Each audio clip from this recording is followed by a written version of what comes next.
Hi, my name is Sashi and I'm going to do problem 26.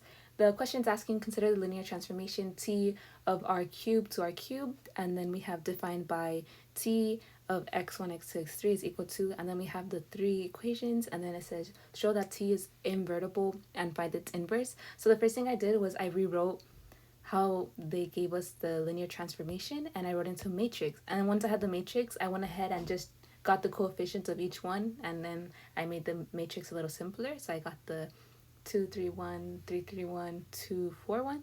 And once I had that, I went ahead and rewrote it with our inverse, which is the 1 0 0 0 1 0 and 0 0 1.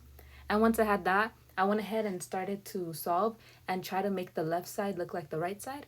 And I did that by first trying to get a 1 in our first row 1. And to do that, I did row 1 is equal to row 2 minus row 1. And once I solved for that, I got our 1, and I also was able to eliminate the rest and got the 0 0. So once I had that, I knew I was able to change the next rows.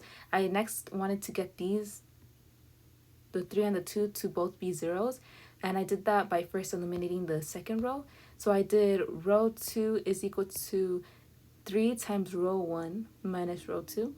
And once I solved for that, I was able to eliminate the first and got a 0. And once I had that, I went ahead and tried to get the 2 to be 0, and I did that by doing row 3 is equal to 2 minus row 1 plus row 3. And once I did that, I was able to get them both to be 0. So I knew I was on the right track. Once I had that, I wanted to go ahead and change the negative 3 to a 1. And in order to do that, I did row 2 is equal to row 2 minus row 3. And once I did that, I was able to get a 1, and I was able to eliminate the negative 1, so I got a 0.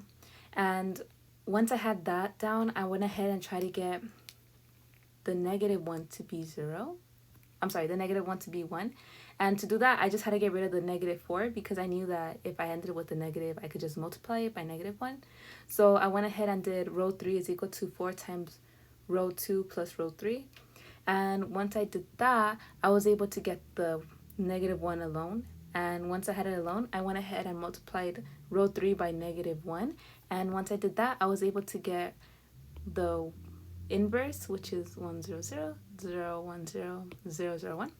And because I was able to get it to change the left side to the right side and the right side to the left side, I knew that it was invertible. And because it's invertible, we know that this is our inverse of the equation.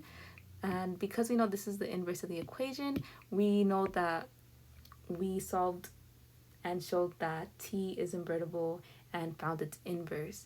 And on the bottom, I just have my work if you guys want to see that as well. Yeah, but that's basically how I did this problem. Thank you.